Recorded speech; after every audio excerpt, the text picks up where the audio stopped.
Okay. I'm going to cover a couple more things just to give you a sense now of, okay, where is this going in the larger market? Now, first, I want to give you a picture of this infrastructure we're talking about. Again, it's not specific to any one project. It's not a blockchain someplace.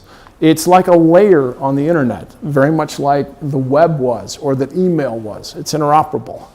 The bottom of that layer is the public blockchains, where you need to find those DIDs to sign those credentials, okay? The next layer up is those agents and wallets. Again, every device, within a few years, every device you use should start coming with one of those interoperable wallets on it, okay? Either you download it or it will start coming with the device itself. Those two layers together give you what we call cryptographic trust. This is how you know that you have an encrypted connection and that the messages are secure, the keys are valid, okay? There's no human trust yet at this layer. To add the human trust, you go to the whole layer above that, and the first layer is the credentials. The issue, who issues them, who gets them.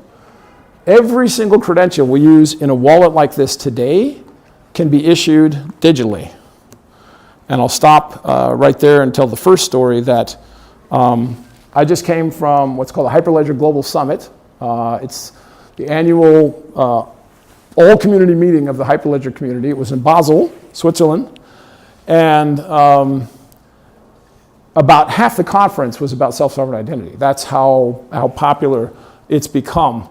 The government of British Columbia in Canada came to do several presentations and an announcement that they had built a system up there of verifiable credentials. It happens to work on the sovereign, uses sovereign DIDs, where every government agency in the province of British Columbia, the agencies that issue your corporate registrations, health certificates,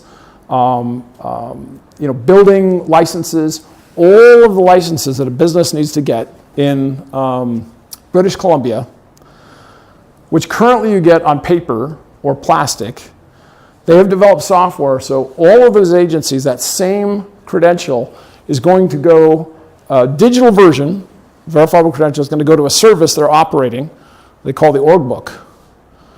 And it means there's going to be a publicly searchable database of every verifiable credential, every license issued for every business in British Columbia. And you will not only be able to go and look and find them, but you can then ask for a cryptographic proof that that is a credential issued by that agency. It's not an experiment. It was an experiment a year ago. They announced the production release. British Columbia has issued 1.5 million business credentials. They took their whole database, they registered a couple of DIDs on Sovereign for them for the issuers, and they converted it. It's about 12 hours of cryptographic processing. It's done. They got a sister province, Ontario, and they announced they converted theirs, over 5 million credentials for businesses. So this is now operational, and it's going to become part of the Canadian government infrastructure. So this is happening. I'll talk in a minute about another initiative from the credit unions in the US. So again, anyone can issue, anyone can hold, anyone can verify a credential. The other question that starts to come up is, okay, so if I have the digital equivalent of this driver's license, and I go show up at some retail site on the internet, and they say, yeah, we'll accept digital credentials, and I give them a proof of this one, how do they know that it came from Washington State, the Washington State Driver's License Authority, right? I could come up, the software is all open source.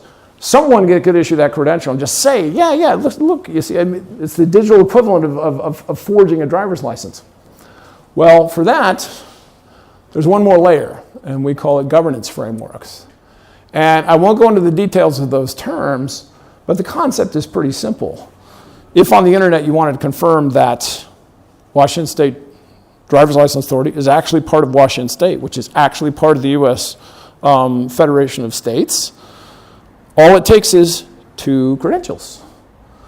And ultimately it rolls up to The US government can say, here's your credential, you're a state, and the state can say, here's your credential that you are the Washington State Driver's License Authority. If you set that up, it's called a governance framework, and what we're creating in the Sovereign Foundation will allow anyone to create a governance framework, right? Anyone can produce their credentials.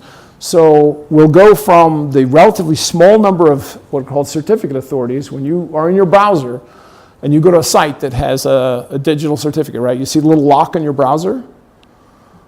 There are only about 200 of those around the world. And there's only 4 companies in the world that determine that those 200 are going to be recognized. They are the vendors of your browsers. Our trust in the internet today, the entire trust infrastructure of the internet depends on 4 browser vendors, and they make their own independent decision about what certificate authorities they recognize. I heard a story just last week in one of our working groups of a US government agency kicked out by one of the browser vendors.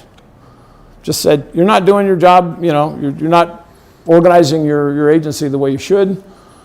Our browser is no longer going to recognize your digital certificates. That's a browser vendor telling a government, no, you can't be part of the trust infrastructure.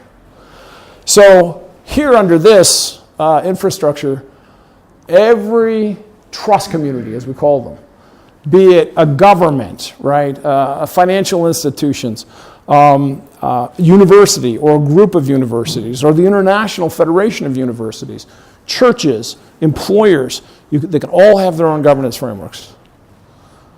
It's a powerful new tool for making all of this work, what we call the web of trust.